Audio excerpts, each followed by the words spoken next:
크리스천이라고 하더라도 치유에 대한 잘못된 지식과 인식, 그리고 영적인 것과 성령님에 대해 무지한 것을 넘어 예수님께서 보여주신 치유를 지금 이 시대에도 여전히 하는 것을 억측과 모함으로 치유를 고의적으로 폄훼하는 자들이 많아 이와 관련해서 간단하게 올바른 것을 나누어 보고자 합니다. 시작하기에 앞서 한 가지 사실만 분명히 아셨으면 합니다. 십자가 사건으로 죄와 사망의 문제를 해결하신 하나님이 지금 시대에 그분이 자녀가 질병에서 놓여 자유롭게 되는 것을 원하실까요?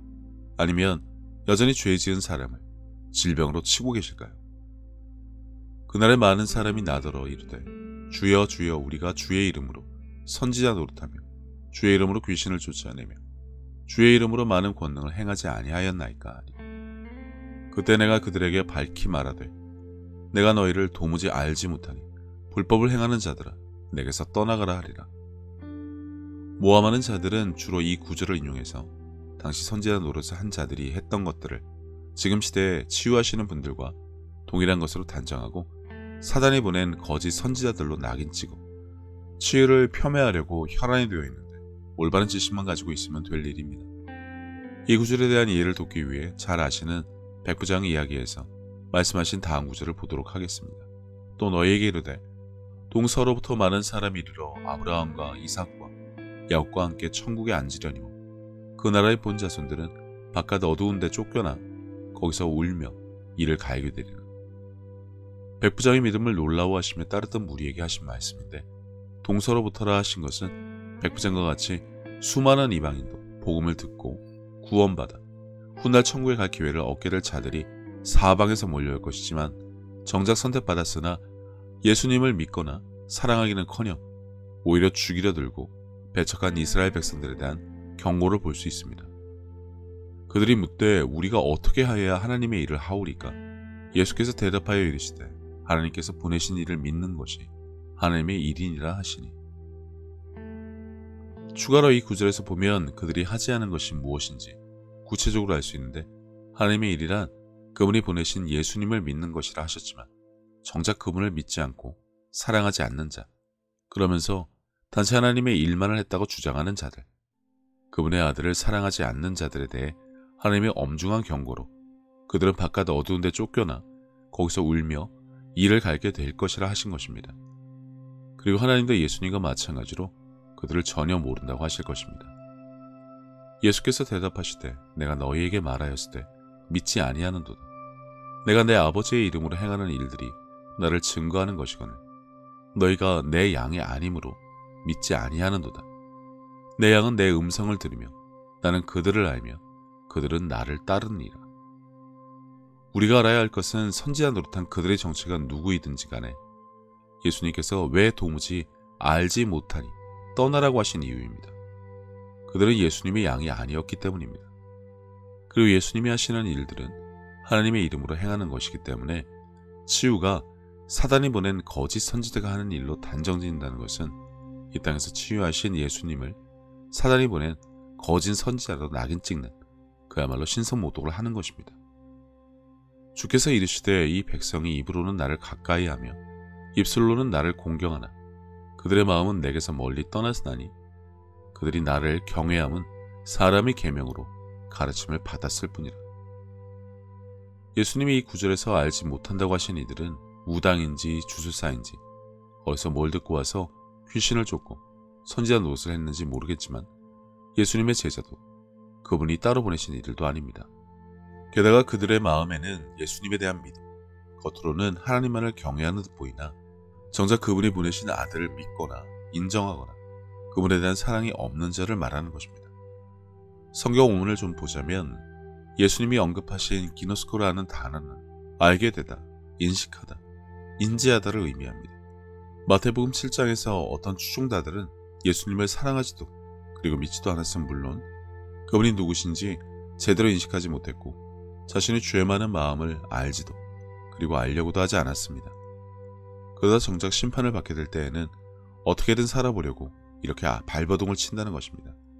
그들은 그들의 삶을 그분께 기꺼이 바치려 하지 않았고 예수님도 그 사실을 아셨기 때문에 그들이 뭐라고 하든 떠나라고 하신 것입니다. 결코 절대 모른다고 하실 때 사용하신 히브리어 성경 단어는 제가 발음조차 할 수 없어 이 단어 설명은 생략합니다. 마무리함은 예수님이 알지 못하신다는 것은 그들이 누구이고 무엇을 하며 살았던 상관없이 너희들은 나와 아무 상관없는 자들이라고 못 박으신 것입니다. 그들은 아버지의 뜻대로 행하는 자들이 아니었기 때문입니다. 바리새인들은 듣고 이르되 이가 귀신의 왕 바알세불을 힘입지 않고는 귀신을 쫓아내지 못하느니라 하거늘 예수께서 그들의 생각을 아시고 이르시되 스스로 분쟁하는 나라마다 황폐하여질 것이요 스스로 분쟁하는 동네나 집마다 서지 못하리라. 만일 사탄이 사탄을 쫓아내면 스스로 분쟁하는 것이니 그리하고야 어떻게 그의 나라가 서겠느냐. 이 구절만 보더라도 모함하는 자들은 스스로 자승자박을 하며 성경을 거짓말쟁이로 만들어버렸습니다. 첫 번째로 치유하시는 분들을 사단이 보낸 거짓 선지자들이라 단정한 것입니다. 예수님이 언급하신 믿는 자가 하는 일 중에 하나가 귀신을 쫓아내는 일이고 치유하시는 분들도 여전히 그 일을 하고 계신데 그렇다면 그것들이 악한 것을 보내고 악한 것으로 쫓는 병 주고 약 주는 일을 한다는 것인데 예수님의 말씀에 의하면 이치에 맞지 않습니다. 그것은 마치 예수님이 하신 말씀에 대놓고 반박을 하는 것이라 있을 수 없는 일입니다. 두 번째로 여전히 하나님이 그 사람이 죄 때문에 질병으로 치신 것이라고 단정한 것입니다. 그렇다면 하나님은 사람을 지금도 질병으로 치시고 한편에서는 모함하는 자들이 단정한 사단이 보낸 거짓 선지자들이 그 질병을 치유하고 있다는 것인데 이것 자체가 이치에 맞지 않습니다. 그들은 율법으로 하나님의 주권을 인정하고 높인다고 생각하겠지만 십자가 사건의 의미를 모른 채 지금도 하나님이 질병으로 사람을 치신다는 것도 말이 안 되지만 사단에게는 하나님이 하신 일을 엎어버리는 권세와 능력이 있어 그 일을 사단도 아닌 그가 보낸 거짓 선지자 졸개들을 통해서도 얼마든지 가능하다는 것을 인정해버리는 심각한 오류를 통해 신성모독을 하면 물론이고 성경에 기록된 십자가 사건으로 사단의 모든 권세를 빼앗은 사실을 부정하며 오히려 성경과 하나님은 물론 그분이 보낸 아들조차 욕되게 하고 있습니다. 그 외 모함하는 자들이 허황된 주장은 끝도 없어 논할 가치도 없지만 말씀에 대한 이해와 성령, 믿음이 없는 자들은 분별력이 없어 그러한 거짓에 쉽게 넘어가 몇 가지만 더 살펴보겠습니다.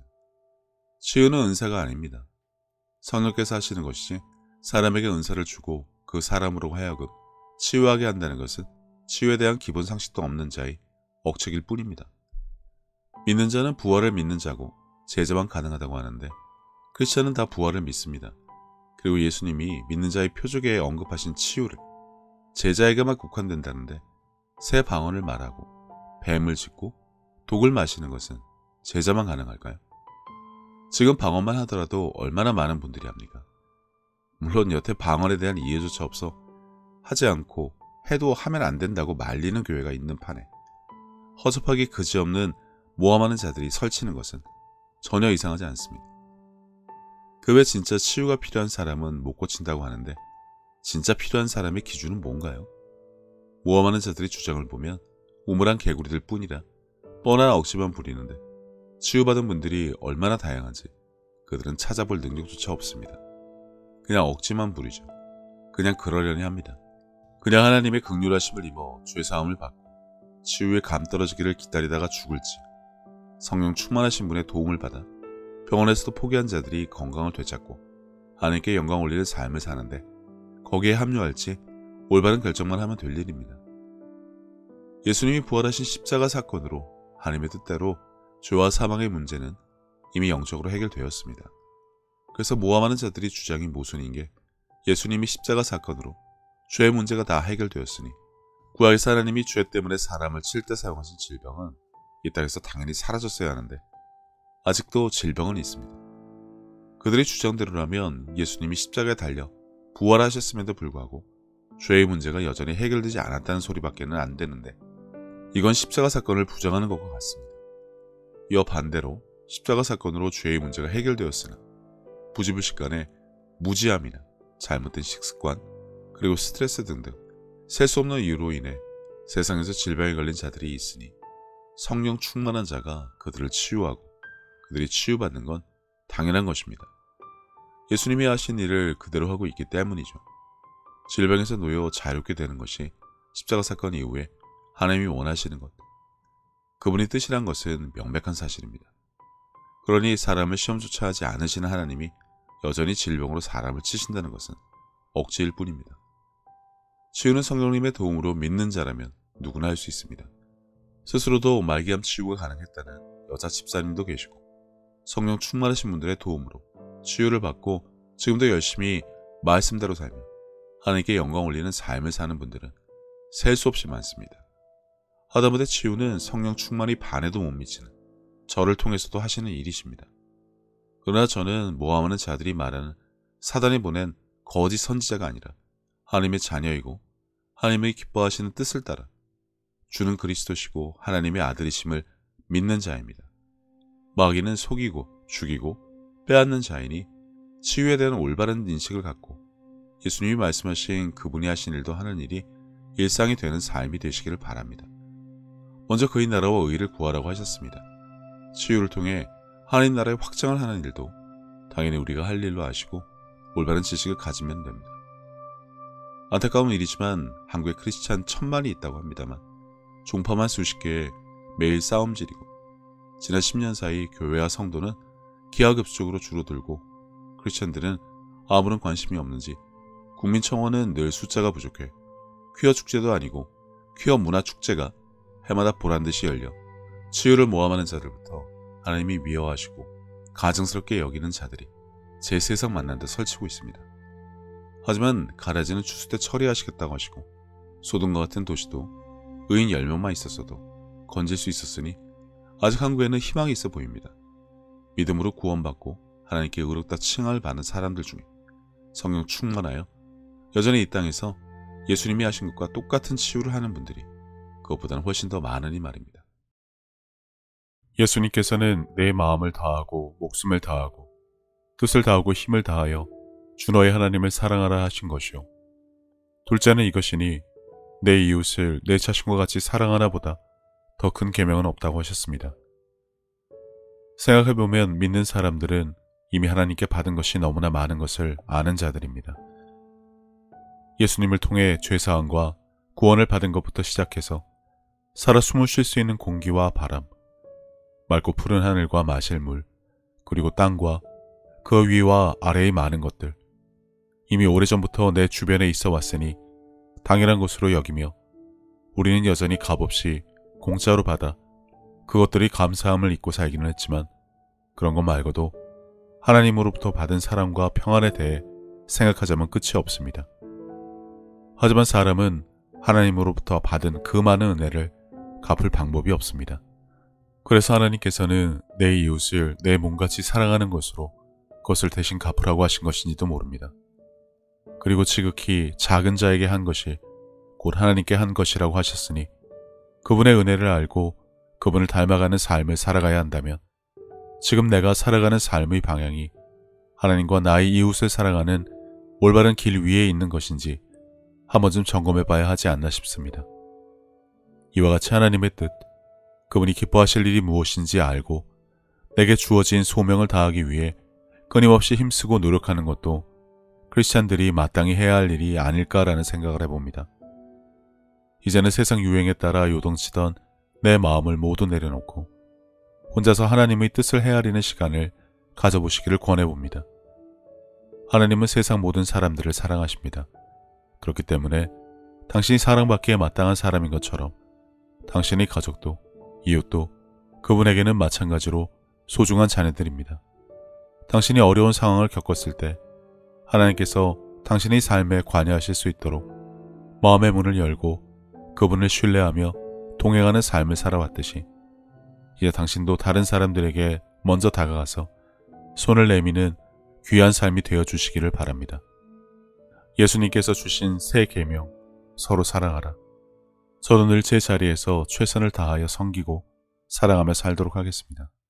감사합니다.